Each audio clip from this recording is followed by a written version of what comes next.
ütleme niimoodi siis sissejuhatuseks, et me kõik teame, kes see kormoran on, aga meelde tuletuseks, et see lind saabus Eestisse pesitsema siis vist 41 aastat tagasi ja täna on temast saanud probleem. Ma arvan, et see, mis ma siiani ütlesin, sellega on kõik nõus, aga nüüd see sõna probleem, sellega juba inimesed, oot. Tahakski ütelda, et mis see probleem õieti on ja et see ei ole päris üheselt arusaadav. Meil on ka siin täna saalis inimesi, kes ma arvan, kes ütlevad, et see probleem on väga erinev, kui neilt küsida, et mis selle kormorani juures täna kõige problemaatilisem on, siis me võime küllaltki erinevaid arvamusi saada. Kalurid, nagu me teame, oleme seda kuulnud mina oma kõrvadega ja kindlasti meediast kõik on kuulnud. Kalurid ei ole sellega rahul, et nad mõjutavad kalavaru. Kaluritele tundub, et nad teavad seda täpselt. Teadlased on seda uurinud. Nii see tõesti on. Aga see ei ole ka ainuke arvamus, mis see probleem on. Meil on mõned inimesed, kes pööravad väga palju tähele võib-olla väikesaarte ökosüsteemidele. Nad ütlevad, et nendel saartel, kus kormoranid on, ökosüsteem oluliselt muutub. See on selline nagu ökosüsteemi kujundav liik. Ja lõpuks on meil olemas Eestis väga palju linnuarmastajaid, loen ise ka ennast selleks, kes ütlevad, et probleemiks on võib-olla hoopis see, et sellel linnul ei lasta rahulikult elada, et teda vaenatakse. Hoopis see on probleem. Et tegelikult tema on meil keskkonnas vajalik element ja sellele ma ka vastu ei vaidle, aga võib-olla pigem on küsimus, et kui palju teda olema peaks. Igatahes probleem on meil olemas. Ja selle probleemiga tegelemiseks on meil nüüd suhteliselt hiljuti käesoleval aastal võetud vastu selline siis kava, kaitse ja ohjamise tegevuskava, millest ma sissejuhatuseks siia lihtsalt mõned slaidid kopeerisin. Kõigepealt ma arvan, et me kõik oleme nõus sellega, isegi kalurid on sellega nõus, et kõige tähtsam on bioloogiline mitmekesisus, bioloogilist mitmekesisust mitte kaotada ja loomulikult on meil, ma arvan, et mina olen sellega nõus, ma loodan, et kõik on sellega nõus, et kõige tähtsam on ikkagi see bioloogiline mitmekesisus ja seetõttu esimene küsimus ei ole mitte see, et kui palju kormoran kala ära sööb, vaid hoopis see, et kuidas on selle linnuliigi, just nagu kõigi teiste linnuliikide kaitsestaatus, et kas temaga on kõik korras. Me ju kõik teame, et kui me mingisuguse liigi välja suuremuse tõttu kaotame, kormoran on sellest muidugi kaugel, siis tagasi seda ei saa. Ja siia paningi kõigepealt sellest ohjamise kavast kopeerisin selle lõigu, et temaga on tegelikult hästi. Ta on siis Eestis, võib ütelda siis niimoodi soodsas seisundis olev liik. Ja nii Eestis kui Euroopas on liigi arvukus kõrgem kui kunagi varem. Et see on selline kõige tähtsam alguspunkt, et see peab korras olema ja sellega ongi korras.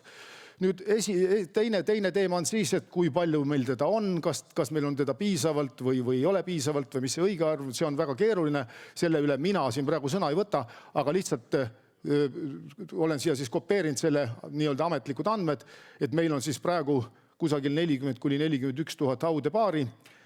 Talvitub meil umbes 1000 ja Lauri Saksa ettekandest ma tean, me näeme ka seda tegelikult detailselt, et kuidas see arvukus on siis muutunud. Kuna üldiselt valitseb üldine konsensus, et selline arvukus, võib-olla tasuks ütelda, et nüüd ornitoloogid teavad minust paremini, sest mina vaatasin nende andmeid ja küllaltki vanasid andmeid, aga nende andmete järgi võiks siis olla niimoodi, et kormoran on Eestis kõige arvukam merelind. Et ma vaatasin, et konkurendid on naerukajakas, hõbekajakas, sinikalpart, aga minule teadaolevalt oli nende arvukus natukene väiksem, aga kindlasti ornitoloogid võivad võib-olla ütelda, et äkki on see teisiti, aga põhimõtteliselt on selge, et tegemist on ühe kõige arvukama linnuga, kui mitte kõige arvukama merelinnuga. Ja Eestis me teame ka tegelikult seda, et meie oleme ilmselt juurdekasvu poolest siis Läänemere tšempion selles mõttes, et kõige rohkem me neid kormorane siin Eestis siis iga aasta sünnib.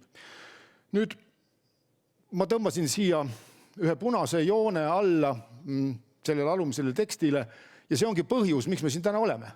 Et ikkagi erinevad huvigrupid ei ole ühte meelt selles, kui suurt rolli siis kormoran kalavaru vähenemises mängib ja meil on olemas, nagu siis see kava sõnastab, meil on olemas vajadus konstruktiivse diskussiooni järele sellises olukorras. Ja see ongi põhjus, peamine põhjus, mis me siin täna oleme, et muidugi ei ole see diskussioon ei alga siin ega lõppe siin, aga see on selle ühe diskussiooni üks osa.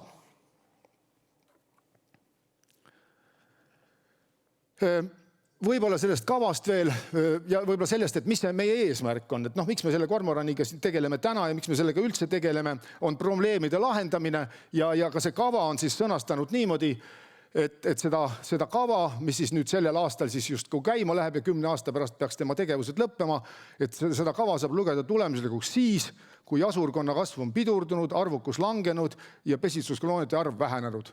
Selgitatud on mõju kalavarudele, täna me kuuleme sellest palju, seda võib uurida lõputult, küllaltki palju me juba teame, aga mõnda asja me võib-olla ka ei tea, sellepärast et ütleme, ökosüsteem muutub ja siis tegelikult sellega seoses ju muutub ka tema kormorani roll erinevatele liikidele. Väga oluline on see, et me peame siis Eestis saavutama kokkulepped mõju vähendamise meetodites, et mõju on olemas, mõju on liiga suur, seda siis kaitsekorralduskava tõdeb. Nüüd on küsimus, et kuidas me seda mõju vähendama.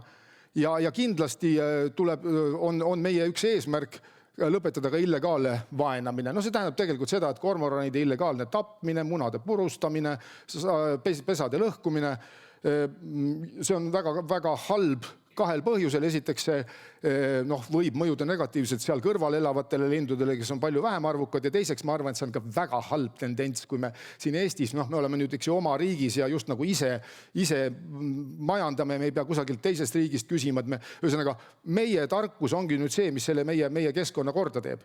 Ja kui me lahendame seda sellega, et iga mees ise otsustab, mida ta teeb, siis on see väga halb. Aga miks see vaenamine on tekkinud, on sellepärast, et ma olen ju paljude kaluritega rääkinud ja nad ei taha ka minuga eriti rääkida, ütlevad, et sina oled üks osa sellest, et te ju lihtsalt seal mitte midagi ei tee. Et te räägite, et arvukus on stabiliseerunud ja nagu me näeme, ta tegelikult ju ei ole stabiliseerunud, ta kasvab. Ma ütleks niimoodi, et see on loogiline, et ta kasvab, sellepärast toitu veel on. Et miks toitu veel on? Ma ütleks, et me oleme kuigi me ei ole mitmes punktis, me ei ole rahul oma kalavarude seisundiga, aga kui me kuuleme täna näiteks Nilsilt, milline on kalavarude seisund Taanis, ma eile tega rääkisin, ma lihtsalt nagu ei suutnud uskuda, küsisin mitu korda teadlasena, et ära ütle nii, et kala on otsa saanud, et mis siis tegelikult on juhtunud. Ja juhtunud on siis see, nagu me kuuleme, et kalavarud on ikkagi väga oluliselt mõjutatud. Et meil Eestis on olukord veel suhteliselt hea tänu sellele, et kalureid me piirata oskame. Kaluritele me püügipiiranguid ja kõik võimalikke muid asju oskame panna ja me oleme pidanud seda normaalseks. See ongi normaalne, aga nüüd tekib see küsimus, et kalurite mõju vähendamine ilmselgelt ei ole enam ainukene lahendus, sellepärast et ma ei lähe nende numbrite juurde, aga me teame, et kormoranid rannamerest tarvitavad umbes samas suurusjärgus kala, selle üle me võime vaielda, mis kala see täpselt on eri piirkondades, biomassi me teame, sest kormoran selles mõttes ei valeta, et tema sööb kindla koguse päevas kala, ta peab seda saama, et ellu jääda ja mõju on, ütleme, nende poolt ära tarvitav kalakogus on ikkagi väga suur. Seda on, mis see kormorani negatiivne mõju on, sellega me oleme päris palju tegelenud juba ammu, siin mõne kormorani selles ohjamise kavas on siis toodud, kalanduse vähenenud saak, samas ka taimestiku ja maastiku kahjustamine, neid probleeme on väga palju, mõned neist on olulisemad, mõned on vähem olulised, kõigi nendega me täna tegeleda ei saa, aga siiski nii mitmega. Ma kirjutasin siia suurte tähtedega, et tegelikult ma iseenesest ei ole eriline õlitamise ja selliste asjade fanaatik, et see on nagu viimane võimalus ja muud võimalust meil ei ole. Mulle kõige rohkem meeldiks jaht.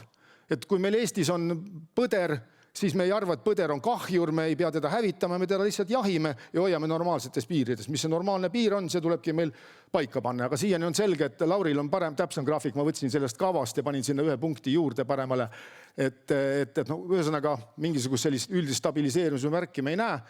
Ja siis ma kopeerisin ka jahinduse üldise sellise ideoloogia Kliimaministeeriumi leheküljelt.